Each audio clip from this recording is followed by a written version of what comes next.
Shayla, a young pregnant black woman, boarded a crowded city bus hoping for a moment of kindness in her exhausting day. Instead, she faced a shocking act of cruelty. Jared Thompson, a successful executive, sneered at her request for his seat, his words dripping with prejudice and entitlement. Little did either of them know, his actions did not go unnoticed. Among the stunned passengers, a mysterious stranger watched silently, and his presence was about to change everything. As tension filled the air and other passengers shifted uncomfortably, the scene was set for an unexpected confrontation.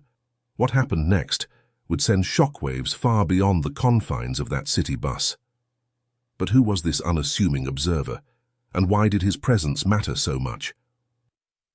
The late afternoon sun hung low in the sky, casting long shadows across the bustling bus station in the heart of a mid-sized American city.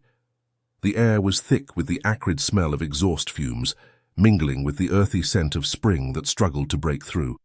A cacophony of urban life filled the air, the low rumble of idling engines, the chatter of impatient commuters, and the occasional honk of a frustrated driver. Among the sea of weary faces stood Shayla, a young black woman of 28, her hand resting gently on her swollen belly. At 7 months pregnant, she had become a familiar sight at this station, her daily commute a testament to her determination to maintain her independence for as long as possible. Shayla shifted her weight from one foot to the other, trying to ease the ache in her lower back. The long day on her feet had taken its toll, and she longed for the comfort of her small apartment. But beneath the fatigue that etched lines around her eyes, there was an unmistakable spark of strength and determination. As she waited, Shayla's mind wandered to the events of her day. The children's center had been particularly busy, with a new group of kids joining their program. She smiled, remembering the shy smiles of the newcomers as they slowly warmed up to their new environment. One little girl with pigtails and a gap-toothed grin had clung to Shayla's side all day, finding comfort in her gentle presence. The connection had been instant, reminding Shayla why she loved her job so much despite its challenges. Her thoughts then turned to the challenges that lay ahead. The promotion she'd recently received at work was a source of both pride and anxiety. She was eager to prove herself, to show that her impending motherhood wouldn't impact her ability to excel in her career.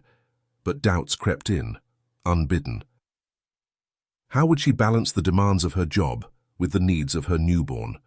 Her partner's late-shift work meant she'd be navigating many of these challenges alone, at least in the immediate future. Shayla's hand moved in small, soothing circles over her belly, a gesture that had become almost unconscious over the past months. She felt a flutter of movement beneath her palm and smiled. Her baby was active today, perhaps picking up on her mix of emotions. She took a deep breath, inhaling the warm spring air, and tried to push her worries aside. One day at a time, she reminded herself. That's all anyone can do. Her gaze drifted to the other waiting passengers, landing on a middle-aged woman she'd seen at the stop before. The woman, Linda, stood a few feet away, her attention fixed on her phone. She was dressed in business-casual attire, a pencil skirt and blazer that spoke of an office job, possibly middle management. As if sensing Shayla's gaze, Linda looked up, offering a kind smile that crinkled the corners of her eyes. Shayla returned the smile, feeling a small wave of comfort wash over her. There was something about Linda's presence that put her at ease.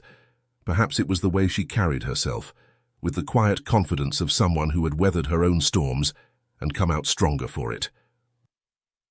What Shayla didn't know was that Linda was indeed a kindred spirit in many ways.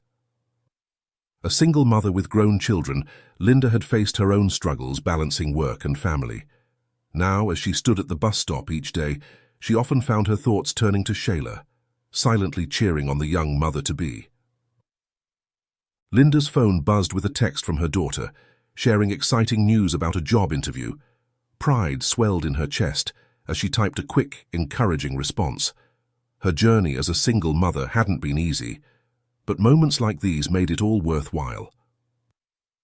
She glanced up at Shayla again, wondering about the young woman's story and hoping she had a strong support system.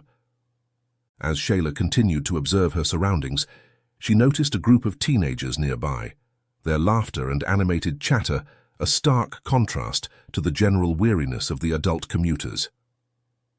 One of the teens, a girl with vibrant blue hair, caught Shayla's eye and offered a friendly smile. Shayla returned the smile, feeling a small connection in this sea of strangers.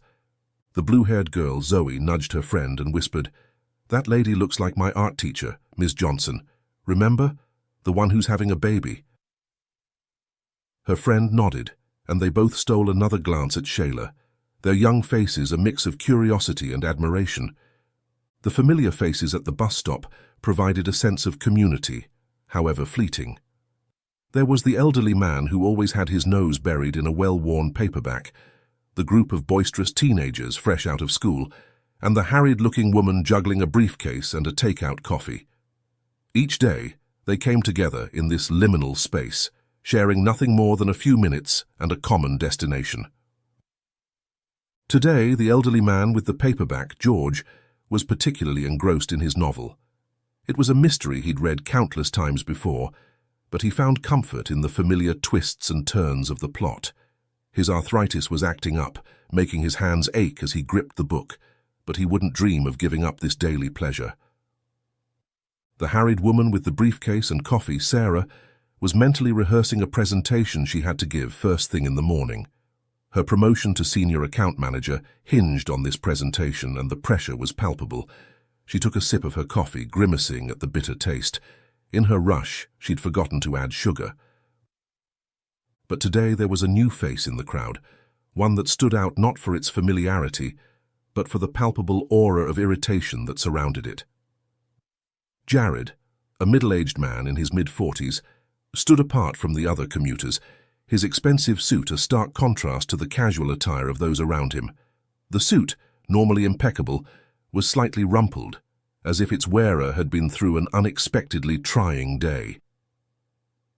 Jared's presence at the bus stop was an anomaly, a fact that was evident in every line of his tense body. His eyes darted between his watch and the road, each glance accompanied by an impatient huff. Under his breath, he muttered a steady stream of complaints, his words just loud enough to catch the attention of those nearest to him. "Incompetent mechanics," he grumbled, checking his watch for the umpteenth time. "Entire day wasted. If I miss that meeting because of this." The other commuters gave Jared a wide berth, instinctively sensing his foul mood. His body language screamed, "Keep away," from his crossed arms to the scowl etched deeply on his face. It was clear that Jared considered himself above this situation, above the need to rely on public transportation. What the other passengers couldn't know was the series of events that had led Jared to this moment. As a senior manager at a prestigious firm, Jared was used to being in control, to having things go his way. The unexpected breakdown of his luxury car had thrown his carefully ordered world into chaos. Forced to leave his vehicle at a repair shop, he now found himself thrust into a world he considered beneath him, the world of public transportation. But it wasn't just the inconvenience of a broken-down car that fueled Jared's anger. Beneath the surface simmered a cauldron of resentment and bitterness. A recent divorce had left him feeling wronged and misunderstood, his sense of control over his life shaken to its core. The enforced humility of taking the bus was just the latest in a series of blows to his ego, each one chipping away at the carefully constructed image of success he'd built for himself. As Jared stood there seething, his mind replayed the events of the day. The argument with his ex-wife over alimony payments, the condescending tone of the mechanic as he explained the extensive repairs needed for the car, the missed lunch meeting with a potential client. Each memory stoked the fire of his anger, making him oblivious to the discomfort he was causing those around him. As the minutes ticked by, the tension at the bus stop grew. The regular commuters, accustomed to the ebb and flow of rush hour, noticed the shift in atmosphere brought about by Jared's presence. Conversations grew quieter, glances more furtive. Even the usually boisterous teenagers seemed subdued, their laughter muted. Zoe, the blue-haired teen, whispered to her friend, "What's that guy's problem? He looks like he's about to explode." Her friend shrugged. both of them stealing glances at Jared while trying to appear nonchalant. Linda, the middle-aged woman, found herself unconsciously stepping closer to Shayla, as if to offer some kind of protection from Jared's negative energy. She'd dealt with men like him before in her corporate job and recognized the signs of a brewing storm. Shayla, still lost in her own thoughts, was only vaguely aware of the change in mood. Her focus was inward, on the small movements of the life growing inside her, on the ache in her feet, on the long ride home that lay ahead. She noticed Jared, of course. It was hard not to, but she didn't give him much thought beyond a fleeting hope that whatever was troubling him would resolve itself soon. As the familiar rumble of an approaching bus filled the air, a ripple of movement passed through the waiting crowd. People began to gather their belongings, to shift closer to the curb. Shayla took a deep breath, bracing herself for the press of bodies and the struggle for seats that always accompanied the arrival of the bus. George, the elderly man, carefully marked his place in his book and tucked it into his worn leather satchel. Sarah, the harried businesswoman, gulped down the last of her coffee and tossed the cup into a nearby trash bin. The teenagers gathered their backpacks, their earlier subdued behavior giving way to excitement at the prospect of finally heading home. The bus pulled up to the stop with a hiss of brakes, its doors opening to disgorge a handful of passengers before the waiting crowd began to board. Jared, his impatience finally finding an outlet, pushed forward, elbowing past George in his haste to be first on the bus. The elderly man stumbled, nearly dropping his satchel, and Linda reached out to steady him, shooting a disapproving look at Jared's retreating back. Shayla hung back, one hand protectively cradling her belly, the other steadying herself against a nearby signpost. She watched as the other passengers filed onto the bus, each person disappearing into its interior. Linda, the kind-faced woman, paused at the door of the bus, glancing back at Shayla with a look of concern. For a moment, it seemed she might wait, might offer to help Shayla board. But then the press of people behind her urged her forward, and she disappeared into the bus with an apologetic smile. Finally, it was Shayla's turn. She took another deep breath, squared her shoulders, and stepped onto the bus. As she made her way down the aisle, she couldn't help but hope that today might be the day she'd find an empty seat, a small mercy for her tired feet and aching back. But as her eyes scanned the rows of occupied seats, that hope began to fade. Little did Shayla know that this ordinary commute, this daily ritual she had performed countless times before, was about to become anything but ordinary. The events that would unfold over the next hour would challenge her, surprise her, and ultimately remind her of both the cruelty and kindness that exist in the world.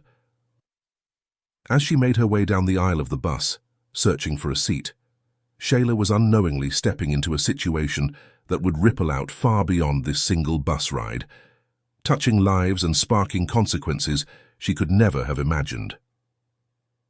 The interior of the bus was a stark contrast to the open air of the bus stop. Here the atmosphere was close and stuffy, the warmth of too many bodies in too small a space, creating a palpable sense of discomfort. The low hum of conversations mingled with the rumble of the engine, creating a constant background noise that seemed to press in from all sides. Shayla made her way slowly down the aisle, one hand steadying herself against the seats as the bus lurched into motion. Her other hand remained protectively cupped around her swollen belly, a reflexive gesture of care for the life growing within. Her eyes scanned the rows of seats, hope dimming with each occupied spot she passed. The bus was a microcosm of the city itself, its passengers a diverse mix of people from all walks of life. There were students with backpacks stuffed full of books and dreams, their young faces a mix of exhaustion and determination. Office workers in various states of dishevelment sat next to service industry employees, still in their uniforms, all united in their eagerness to get home after a long day. Near the front of the bus, a young mother struggled to quiet her fussing toddler. The child's cries pierced through the general murmur of the bus, drawing looks of sympathy and annoyance in equal measure. The mother, her face etched with exhaustion, murmured soothing words to her child, all too aware of the attention they were drawing. A few rows back, an elderly couple sat hand in hand. their weathered faces bearing identical expressions of contentment. They had been riding this same bus route together for decades, a daily ritual that had long ago become a cherished part of their shared life. Zoe, the blue-haired teenager, had managed to snag a seat near the back of the bus. She sat with her backpack on her lap, one earbud in as she bobbed her head slightly to music only she could hear. Her eyes, lined with expertly applied eyeliner, darted occasionally to Shayla, tracking her progress down the aisle. As Shayla moved further down the aisle, she couldn't help but notice Jared, the agitated man from the bus stop. He had claimed a window seat, his body language radiating a clear message. Stay away. His briefcase occupied the aisle seat next to him, an effective barrier against any potential seatmates. Jared's attention was fixed on his phone, his fingers tapping out an aggressive rhythm as he presumably fired off emails or messages, each tap a physical manifestation of his continuing frustration. Jared's mind was a whirlwind of angry thoughts. The email he was composing to his boss was full of thinly veiled excuses for his absence from the important client meeting. He was acutely aware of how this day's events could impact his standing at the firm. The thought of losing his position, of seeing the respect he'd worked so hard to earn slip away, only fueled his anger. Shayla hesitated as she approached Jared's row. The seat next to him was one of the few remaining, and her feet ached with an intensity that made the prospect of standing for the entire ride almost unbearable. She took a deep breath, gathering her courage, and spoke. "Excuse me," Shayla said, her voice gentle but clear above the ambient noise of the bus. "Do you mind if I sit here?" For a moment, Jared didn't respond. His eyes remained fixed on his phone, his fingers continuing their staccato dance across the screen. Shayla waited, shifting her weight from one swollen foot to the other, hoping that Jared simply hadn't heard her over the noise of the bus. Finally, without looking up, Jared responded. His voice was curt, dismissive. "No," he said flatly. "Find somewhere else." The words hung in the air between them, sharp and unexpected. Shayla blinked, taken aback by the bluntness of the refusal. She glanced around, noting that the few remaining seats were rapidly filling as more passengers boarded the bus. "There aren't many seats left," Shayla explained, her voice firmer now but still polite. She gestured to her pregnant belly, a silent explanation of her need. "Could you please let me sit?" Jared's response was to shift in his seat, spreading his legs wider, claiming even more space. He muttered something under his breath, the words just loud enough for Shayla to hear, but quiet enough that he could pretend they weren't directed at her. "Always expecting something for nothing," he sneered. The words stung, their implicit racism a slap in the face. Shayla flinched, feeling as if she'd been physically struck. She bit her lip, blinking rapidly to hold back the tears that suddenly threatened to fall. Her hand moved instinctively to her belly, as if to shield her unborn child from Jared's hostility. For a moment, Shayla considered arguing, considered pointing out the basic human decency of offering a seat to a pregnant woman. But the coldness in Jared's eyes, the rigid set of his jaw, told her it would be futile. Instead, she turned away, moving to stand in the aisle, one hand gripping a handrail as the bus swayed and lurched through city traffic. The interaction, brief as it was, didn't go unnoticed by the other passengers. A ripple of discomfort spread through the bus. Some passengers pointedly looked away, burying their faces in books or phones, unwilling to get involved. Others exchanged uneasy glances, their discomfort with the situation evident in their furrowed brows and tight lips. Linda, the middle-aged woman from the bus stop, had witnessed the entire exchange. She half rose from her seat, concern etched on her face, clearly torn between wanting to help Shayla and not wanting to escalate the situation. In the end, she settled back into her seat, her eyes filled with a mix of sympathy and frustration as she watched Shayla struggle to maintain her balance. The young mother with the fussing toddler looked up, her own troubles momentarily forgotten as she witnessed Shayla's plight. She bounced her child on her knee, a gesture of comfort that seemed as much for herself as for her child, her eyes darting between Shayla and Jared with a mix of empathy and indignation. Zoe, the blue-haired teenager, felt a surge of anger at Jared's behavior. She leaned over to her friend, whispering furiously, "Did you see that? What a jerk!" Her friend nodded, both of them shooting daggers with their eyes at the back of Jared's head. George, the elderly man with the paperback, peered over the top of his book, his bushy eyebrows furrowed in disapproval. He'd lived through decades of social change and progress, and seeing such blatant disrespect brought a bitter taste to his mouth. He thought of his own daughter, now grown with children of her own, and felt a protective instinct surge within him. As the bus continued its journey through the city streets, the atmosphere remained tense.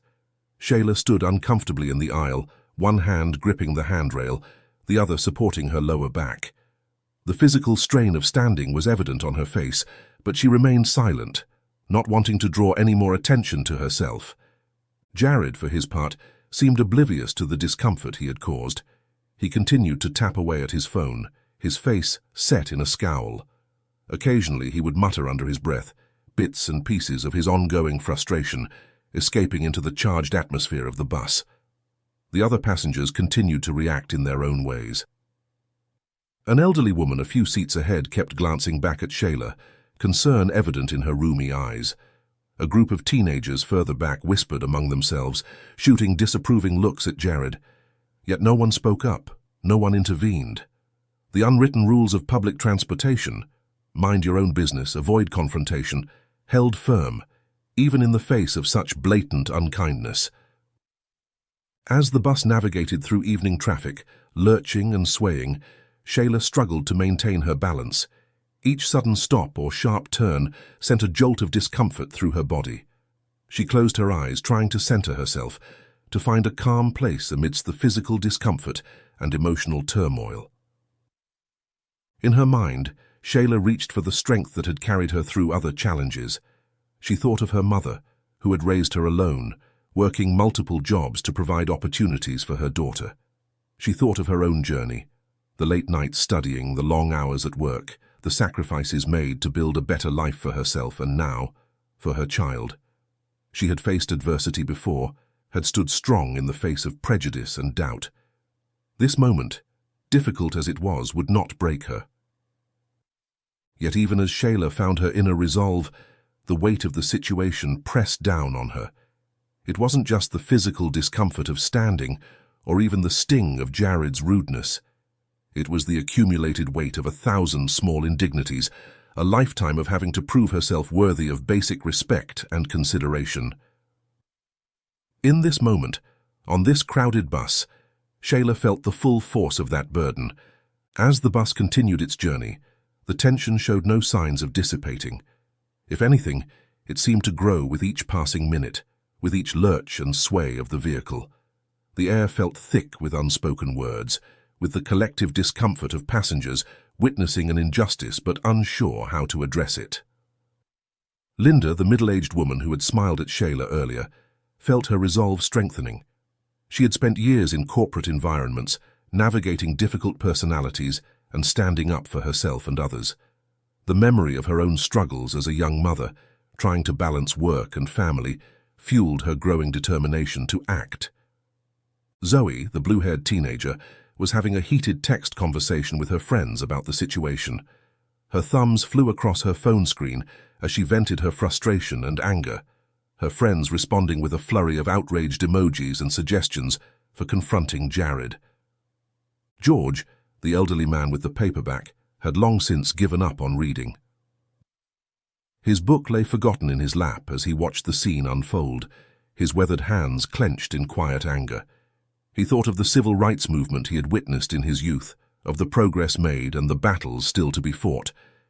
The injustice he was witnessing now felt like a step backwards, and it weighed heavily on his heart.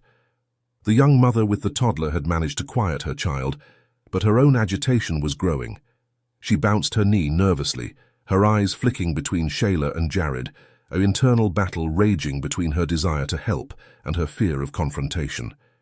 It was at this moment that an elderly woman, who had been watching the situation unfold with growing concern, decided she could no longer remain silent. With trembling hands gripping a worn wooden cane, she began to rise from her seat. Her movements were slow and deliberate. Each inch gained a testament to her determination.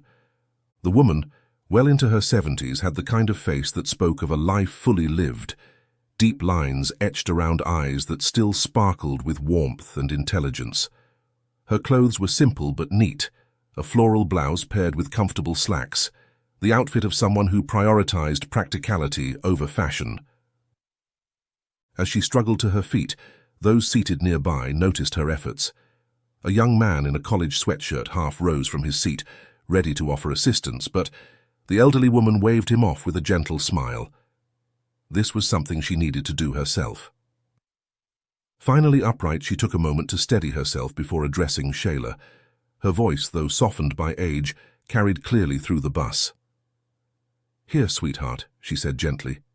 "You shouldn't be standing in your condition. Take my seat." The bus seemed to collectively hold its breath. Shayla, caught off guard by this unexpected act of kindness, felt a lump form in her throat. She opened her mouth to speak, but for a moment, no words came out. When she finally found her voice, it was thick with emotion. "Thank you," Shayla said softly, her eyes glistening with unshed tears. "But I'll be okay. Please keep your seat. I couldn't possibly—" The elderly woman's kind offer had cracked the shell of stoic endurance Shayla had built around herself. The contrast between this stranger's compassion and Jared's callousness was stark, highlighting the injustice of the situation in a way that mere words couldn't have. The other passengers shifted uncomfortably in their seats.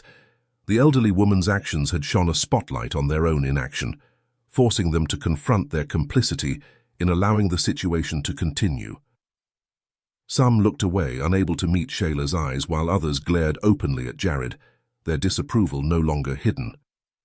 Linda felt a surge of shame and admiration, shame for not having acted sooner, and admiration for the elderly woman's courage. She straightened in her seat, her own resolve strengthening. Zoe and her friends watched the scene unfold with a mix of awe and anticipation. The blue-haired teen felt a newfound respect for the older generation, realizing that activism and standing up for what's right wasn't limited to the young. Jared, for his part, seemed to grow even more defiant in the face of this silent condemnation. He sat up straighter, puffing out his chest, his sense of entitlement visibly growing. It was as if the elderly woman's offer of kindness had only served to reinforce his belief in his own righteousness. Unable to contain himself any longer, Jared raised his voice, ensuring that the entire bus could hear him. "This is what's wrong with the world," he announced loudly, his words dripping with disdain. "People like her think they deserve special treatment, can't even stand for a few minutes without expecting someone to give them a handout." The offensive comment hung in the air, and for a moment the bus fell utterly silent. The only sounds were the rumble of the engine and the distant honking of cars outside. It was as if Jared's words had sucked all the air out of the vehicle, leaving everyone stunned and breathless. Shayla, still standing near Jared's seat, felt her cheeks burn with a mixture of shame and anger. She kept her eyes fixed on the floor, unwilling to meet the gazes of the other passengers, afraid of what she might see there. Pity, disgust, or worst of all, agreement with Jared's sentiments. The young mother, who had been watching the scene unfold, gasped audibly, instinctively covering her child's ears as if to protect them from Jared's toxic words. The toddler, sensing their mother's distress, began to whimper softly. George, the elderly man, felt his hands shaking with suppressed rage. He had lived through decades of progress, had seen the slow but steady march towards equality. To hear such blatant prejudice voiced so openly in 2024 filled him with a mix of anger and despair. Linda gripped her phone tightly, her knuckles turning white. She opened her mouth as if to speak, then closed it again, her internal struggle visible on her face. She wanted to say something, to stand up for Shayla, but fear held her back. Fear of confrontation, fear of making the situation worse, fear of becoming a target herself. The elderly woman who had offered her seat slowly sank back down, her expression a mixture of sadness and disappointment. She reached out a gnarled hand towards Shayla, as if trying to offer comfort from a distance, but the gesture went unnoticed as Shayla continued to stare at the floor. Zoe, the blue-haired teenager, felt tears of frustration pricking at her eyes. She had always considered herself an ally, someone who would speak up in the face of injustice. But now, faced with a real-world test of her principles, she found herself frozen, unsure of how to react. The atmosphere in the bus had shifted from uncomfortable to unbearable. The air felt electric, charged with tension and the potential for further conflict. Everyone seemed to be waiting for someone else to make a move, to say something, to somehow diffuse the situation. It was at this precise moment, as the tension reached its peak, that a new voice cut through the silence. "You think you've earned that seat?" The words, calm but carrying an undercurrent of steel, came from the back of the bus. Heads turned, searching for the source of the voice. There, rising from his seat with fluid grace that spoke of military training, stood a young man in uniform. Ethan, for that was his name, moved purposefully down the aisle, his presence immediately commanding attention. Ethan was in his early 20s with close-cropped hair and the kind of physique that comes from rigorous physical training. His uniform was impeccable, every crease sharp, every button polished. But it was his eyes that drew attention, clear, focused, and filled with a quiet determination. As Ethan made his way towards Jared, the other passengers instinctively moved aside, creating a path. The bus had fallen silent again, but this time it was a silence filled with anticipation rather than shock. Jared, surprised by Ethan's approach, stiffened in his seat. For the first time since he'd boarded the bus, a flicker of uncertainty crossed his face. He straightened his tie, a nervous gesture that betrayed his discomfort. Ethan stopped beside Jared's seat, his voice steady and controlled as he addressed him. "What exactly have you done to deserve it?" he asked, his tone making it clear that this was not a casual inquiry, but a challenge. The question hung in the air, heavy with implication. The other passengers watched intently, the atmosphere electric with anticipation. In this moment, it felt as if more than just a seat on a bus was at stake. It was as if, in this mundane setting of a city bus, a battle was about to be fought over something much larger, over basic human decency, over respect, over the kind of society we choose to create with our daily actions. As Jared opened his mouth to respond, the tension in the bus reached a fever pitch.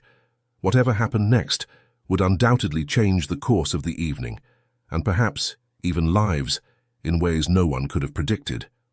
The confrontation that had been brewing since Jared first refused to give up his seat was about to come to a head, forcing everyone on board to confront their own beliefs, prejudices, and capacity for kindness. The air on the bus crackled with tension as Jared, faced with Ethan's direct challenge, struggled to regain his composure. For a moment, he seemed at a loss for words, his mouth opening and closing without sound. He was used to being the one in control, the one asking the tough questions. Being on the receiving end of such a direct confrontation was unfamiliar territory, and it showed in the slight tremor of his hands as he adjusted his tie. Then, as if a switch had been flipped, Jared's face contorted with renewed anger and defiance. His earlier uncertainty gave way to a surge of indignation. Who was this young upstart to question him? The very audacity of it fueled his response. "Who the hell do you think you are?" Jared snapped, his voice rising in pitch and volume. He half rose from his seat, using his slight height advantage to try and intimidate Ethan. "You think because you're in uniform I'm supposed to care what you say? I don't owe her or you anything." The other passengers recoiled at the venom in Jared's voice. The young mother instinctively tightened her hold on her child, while George, the elderly man, gripped the edge of his seat so hard his knuckles turned white. Zoe, the blue-haired teenager, felt a mix of fear and excitement course through her veins. This was real-life drama unfolding before her eyes, far more intense than any reality TV show. Ethan didn't flinch. He stood his ground, his posture relaxed but alert, a stark contrast to Jared's aggressive stance. His military training was evident in his calm demeanor, his ability to remain composed in the face of hostility. When he spoke, his voice remained steady and measured, but there was an underlying strength to his words that commanded attention. "You don't owe her anything?" Ethan repeated, his eyebrow raised slightly. His gaze briefly flicked to Shayla, still standing uncomfortably in the aisle before returning to Jared. "She's carrying more than you ever have. You don't even know what real sacrifice looks like." A collective intake of breath swept through the bus. Passengers exchanged glances, some nodding in agreement with Ethan's words, others looking uncomfortable but riveted by the unfolding drama. Linda, the middle-aged woman, felt a surge of admiration for the young soldier. This was the kind of courage she'd always hoped she'd have in such a situation. Jared's face flushed a deeper shade of red, his anger visibly mounting. The veins in his neck stood out as he struggled to control his temper. He was used to being respected, deferred to. This public challenge to his authority, his very worldview, was more than he could bear. "I work hard for what I have," he insisted, his voice rising to a near shout. Spittle flew from his lips as he spoke, his composure crumbling. "No one gave me a handout. Why should I give up my comfort for someone else's poor planning?" The words hung in the air, heavy with implication. Several passengers shifted uncomfortably in their seats, looking away. Jared's sentiment, though crudely expressed, wasn't entirely foreign to them. How many times had they walked past a homeless person, averting their eyes? How often had they chosen comfort over compassion? Shayla, still standing nearby, felt each word like a physical blow. Her hand instinctively moved to her belly, as if to shield her unborn child from the hostility. Tears pricked at her eyes, but she blinked them back furiously. She wouldn't give Jared the satisfaction of seeing her cry. Ethan's response was swift and resolute. His voice, though still calm, carried an edge of steel that cut through Jared's bluster. "Real men stand up for others," he stated firmly, "not against them. Your comfort doesn't outweigh her need or basic human decency." The words seemed to echo in the sudden silence that followed. It was as if Ethan had articulated something that everyone had been feeling but couldn't express. The simplicity and truth of his statement hung in the air, impossible to ignore or refute. As the argument intensified, the other passengers began to react more openly. Murmurs of agreement with Ethan rippled through the bus. The elderly woman who had offered her seat earlier nodded vigorously, her eyes shining with approval. A group of teenagers towards the back of the bus started a slow clap, quickly silenced by sharp looks from the adults around them. George, the elderly man, felt a lump in his throat.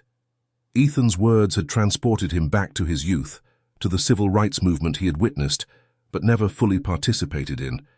He had always told himself that if he had been younger, braver, he would have stood up. Now, watching this young soldier, he felt a mix of admiration and regret. Zoe, the blue-haired teenager, was furiously texting her friends, providing a play-by-play of the confrontation. Her earlier fear had given way to excitement and a growing sense of witnessing something important. This, she thought, was what standing up for your beliefs looked like in real life. Jared, realizing he was rapidly losing whatever high ground he thought he had, began to sputter incoherently. His earlier confidence had evaporated, leaving behind a man desperately trying to cling to his sense of superiority. "You don't know me," he stammered. "You don't know what I've been through. I've earned my place." But his words rang hollow even to his own ears. He looked around the bus, seeing nothing but disapproval and disgust directed his way. The carefully constructed image he had of himself, successful, respected, in control, was crumbling before his eyes. It was at this moment that Linda, the middle-aged woman who had been wrestling with her conscience, finally found her courage. She stood up abruptly, her movement drawing all eyes to her. With determined steps, she approached Shayla. "Here," Linda said firmly, gently touching Shayla's arm. "You can have my seat. Don't worry about him." Her voice trembled slightly, but her resolve was clear in the set of her jaw and the straightness of her spine. Shayla, emotionally drained but grateful, accepted the offer this time. Relief washed over her face as she sank into the seat, exhaling deeply. She looked up at Linda with a watery smile, a silent thank you passing between them. This quiet act of kindness seemed to punctuate the confrontation, underlining the decency that Jared had refused to show. It was as if Linda's action had broken a spell, releasing the other passengers from their paralysis of inaction. One by one, other passengers began to speak up. The young mother, bouncing her now calm toddler on her knee, shared her own story of struggling through pregnancy while working. An older man in a construction worker's outfit gruffly offered Shayla a bottle of water from his lunchbox. Even Zoe, overcoming her initial hesitation, leaned forward to offer Shayla her phone charger, just in case she needed it. These small acts of kindness, insignificant on their own, began to build upon each other. The atmosphere in the bus shifted, the earlier tension giving way to a sense of community, of shared humanity. Jared, watching this transformation, felt the last of his anger drain away, replaced by a creeping sense of shame. His face, once flushed with rage, now paled as the full impact of his actions began to sink in. He looked around the bus, seeing himself through the eyes of the other passengers, and for the first time, he didn't like what he saw. Ethan, sensing that his point had been made, took a step back. He remained standing, a silent force of moral authority, while the other passengers continued their small acts of kindness towards Shayla. As the bus continued its journey, the atmosphere slowly began to shift. The oppressive silence that had reigned during the confrontation gave way to a low murmur of conversation. Some passengers offered words of support to Shayla, while others discussed the incident in hushed tones, processing what they had witnessed. Ethan, his duty done, began to make his way back to his seat at the rear of the bus.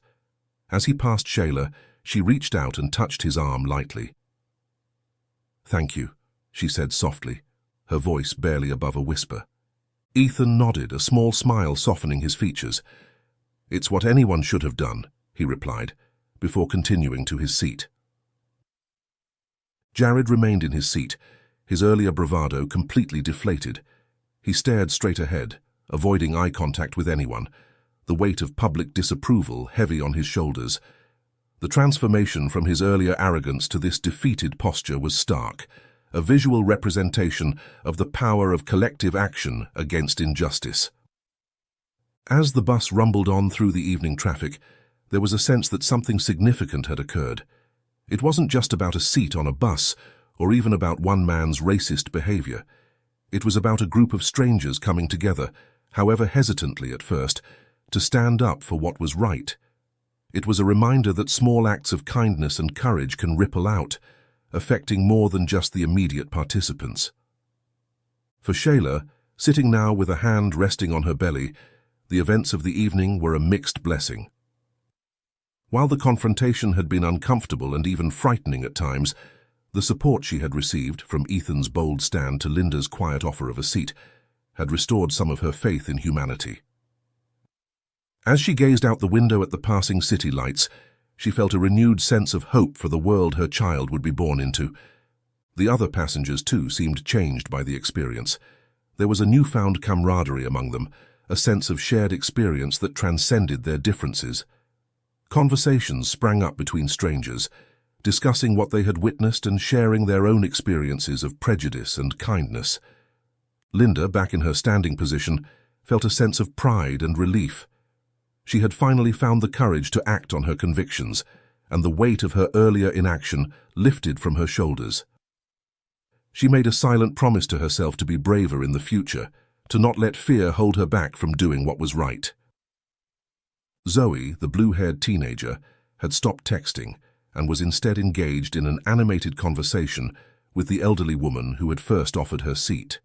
The generational gap between them seemed to have disappeared, united as they were by their shared experience and their admiration for Ethan's bravery.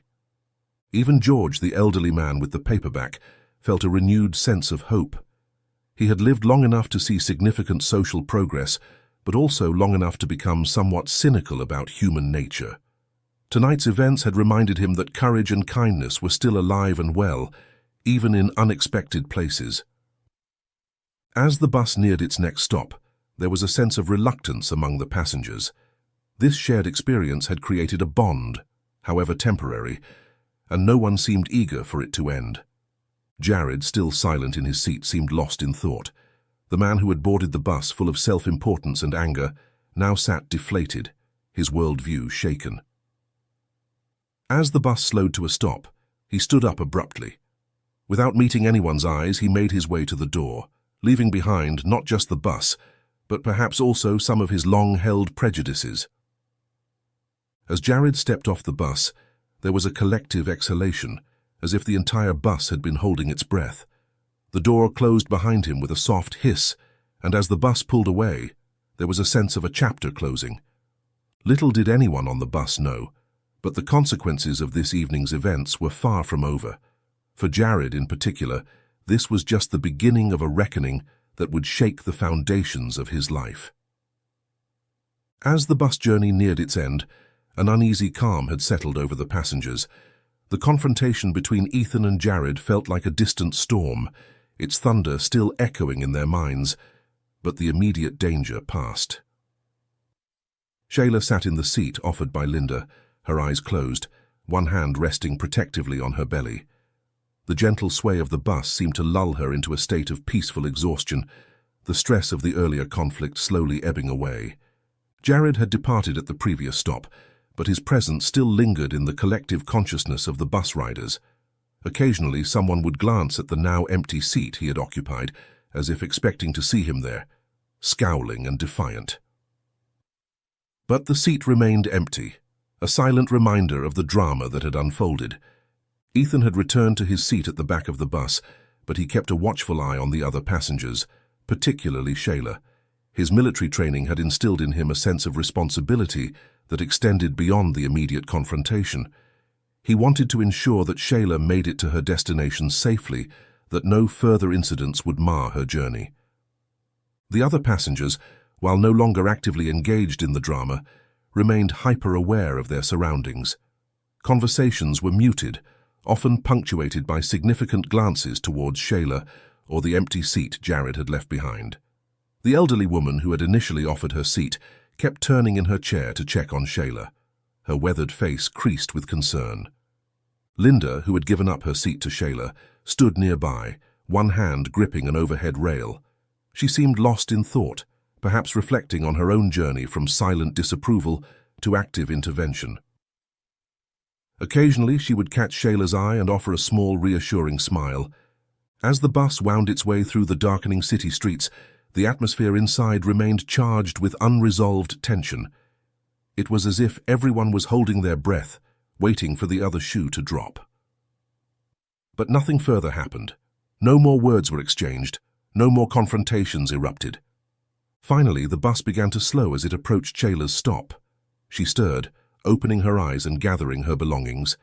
As she stood, several passengers moved to help her, their earlier reluctance to get involved now replaced by an almost overcompensating eagerness to assist. Shayla made her way to the front of the bus, supported by Linda and the elderly woman who had first offered her seat. As she reached the door, she turned back to face the other passengers. For a moment she hesitated, unsure of what to say. Then, with a soft smile, she simply said, "Thank you, all of you." The words hung in the air as Shayla stepped off the bus. The doors closed behind her with a soft hiss, and the bus pulled away from the curb. Inside, the passengers exchanged glances, a mix of emotions playing across their faces: relief, pride, lingering anger at Jared's behavior, and a shared sense of having been part of something important. What Jared didn't know as he had walked away from the bus, his mind undoubtedly replaying the humiliating confrontation, was that his ordeal was far from over. The consequences of his actions on the bus were about to ripple out far beyond this single incident, setting in motion a chain of events that would shake the very foundations of his life. Ethan, still seated at the back of the bus, allowed himself a small smile. He knew something that Jared didn't, something that would make this evening's events more than just an unpleasant memory for the arrogant businessman. The other passengers, relieved that the tense situation had passed, began to relax. Some struck up conversations with their neighbors, discussing the events they had witnessed. Others simply sat in thoughtful silence, perhaps considering how they might have acted differently, or how they might respond if faced with a similar situation in the future.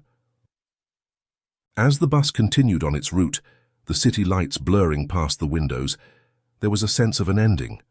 but also of a beginning.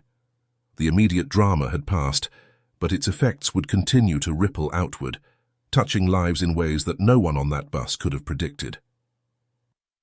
The next morning dawned bright and clear, a stark contrast to the turbulent events of the previous evening. Jared awoke with a start, the memory of his humiliation on the bus still fresh in his mind. He lay in bed for a moment, hoping against hope that it had all been a bad dream. But the knot in his stomach and the lingering feeling of shame told him otherwise. With a groan, Jared dragged himself out of bed and began his morning routine. As he knotted his tie and smoothed down his shirt, he tried to shake off the unease that clung to him. He was determined to put the incident behind him, to return to his normal life where he was respected and in control. "It's over," he muttered to himself as he grabbed his briefcase and headed out the door. "No one at work knows about it. It's just another day." But as Jared would soon discover, the universe had other plans. The office was buzzing with its usual morning energy when Jared arrived. He nodded curtly to the receptionist and made his way to his corner office, his steps quickening as he neared his sanctuary. Just as he was about to close his office door behind him, a voice called out, "Jared." It was his assistant, Sarah. "Mr. Coleman wants everyone to join him for a coffee break in the conference room. He says it's important." Jared felt a flicker of excitement, quickly suppressing the lingering unease from the previous night. Mr. Coleman was the CEO, his boss. Probably another opportunity for Jared to shine in front of the team, to reinforce his authority and importance within the company. "Tell him I'll be right there," Jared replied, his voice steady and confident. As he made his way to the conference room, Jared noticed an unusual tension in the air. Colleagues who normally greeted him warmly were averting their eyes. Conversations hushed as he passed. The knot in his stomach tightened, but he pushed the feeling aside. He was Jared Thompson, senior manager. He had nothing to fear. Jared pushed open the conference room door with his usual assertiveness, ready to dominate whatever meeting lay ahead. But the sight that greeted him stopped him in his tracks. The entire team was already gathered, an unusual mix of tension and anticipation in the air.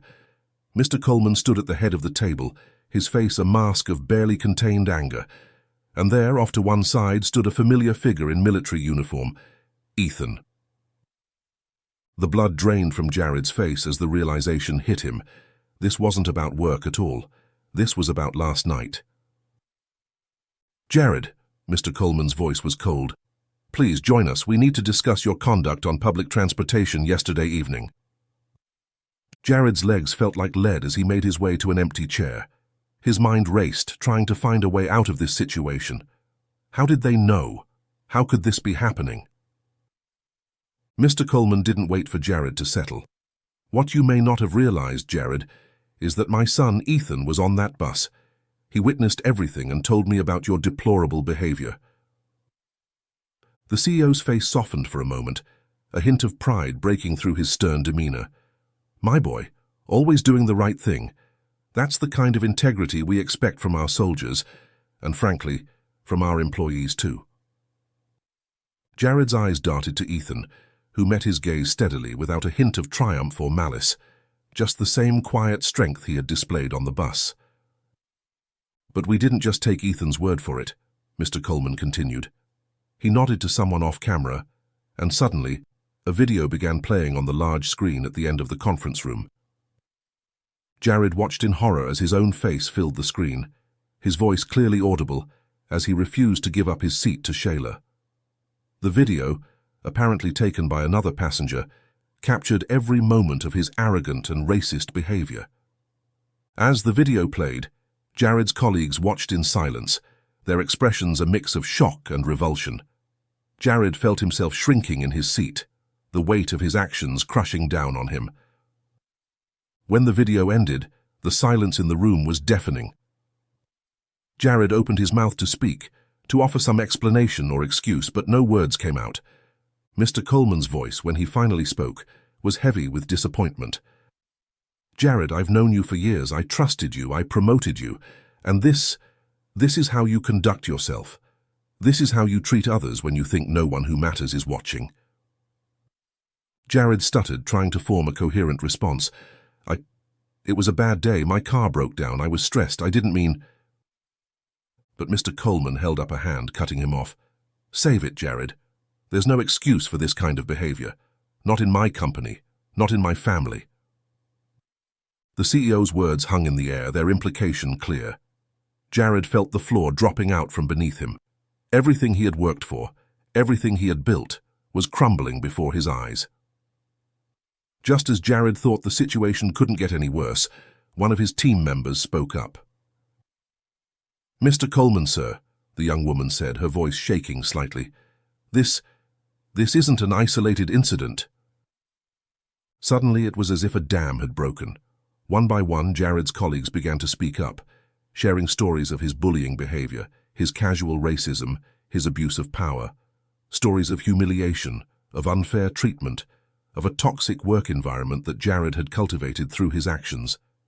Jared sat there, stunned, as his carefully constructed world came crashing down around him. He looked around the room, hoping to find a sympathetic face, someone who would speak up for him. But he was met with only cold stares and years of pent-up resentment. "You're fired, Jared," Mr. Coleman said firmly. "Effective immediately. HR will escort you to clear out your office." On shaky legs, Jared stood and made his way to the door. As he reached for the handle, he heard Mr. Coleman's voice one last time. "And Jared, I suggest you find an alternate mode of transportation home. I don't think you'll be welcome on the bus." The door closed behind Jared with a final sounding click. He stood in the hallway, feeling the curious and judgmental stares of his now former co-workers. The office, once his domain, now felt alien and hostile. The days following Jared's termination were a whirlwind of chaos and humiliation. Word of his behavior spread quickly through professional circles, his reputation tarnished beyond repair. Jared found himself not only jobless, but essentially unemployable. His name, once a symbol of success and authority, was now synonymous with racism and workplace bullying. Jared's carefully constructed world continued to crumble around him. The country club where he held a prestigious membership quietly informed him that his application for renewal had been indefinitely postponed. Even his favorite restaurants, where he had once been treated like royalty, suddenly found themselves fully booked whenever he tried to make a reservation. As the weeks turned into months, Jared's financial situation became increasingly dire. Unable to secure new employment, he found his savings dwindling rapidly. The expensive car he had once prized now sat in his garage, a painful reminder of the privilege he had taken for granted. He could no longer afford the payments and knew it was only a matter of time before it would be repossessed.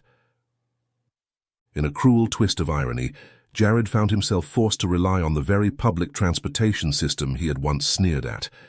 Each bus ride was an exercise in paranoia and shame, as Jared constantly scanned the faces around him, wondering if he would be recognized, if someone would confront him. The man who had once commanded respect and fear in boardrooms now kept his head down, avoiding eye contact with his fellow passengers. The transformation was stark, from an arrogant executive to a humbled, broken man, all because of a moment of cruelty on a city bus. Meanwhile, life moved on for the others involved in the incident. Ethan continued his military service, his quiet act of standing up to injustice having far-reaching consequences he could never have imagined.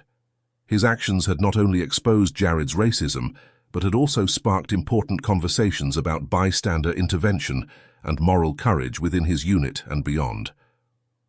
One day, as Ethan was on leave and visiting his hometown, he happened to encounter Shayla at a local community center. She was there for a prenatal class, her pregnancy now in its final stages. As soon as she saw Ethan, her face lit up with recognition. "It's you!" Shayla exclaimed, her hand resting on her swollen belly. "I never got the chance to properly thank you for what you did that day on the bus." Ethan smiled warmly, shaking his head. "There's no need to thank me. It was the right thing to do." Shayla's expression turned curious. "I always wondered what happened after. Did that man face any consequences for his behavior?" Ethan's smile turned slightly grim. "Justice was served," he said simply. "My father, it turns out, was his boss. Let's just say he won't be treating anyone like that again. on a bus or anywhere else. Shayla's eyes widened at this revelation. She felt a complex mix of emotions: relief that the man had faced consequences, sadness at the thought of anyone losing their job, but ultimately a sense of justice being served. "Thank you for telling me," Shayla said softly. "It's comforting to know that sometimes people do face consequences for their actions."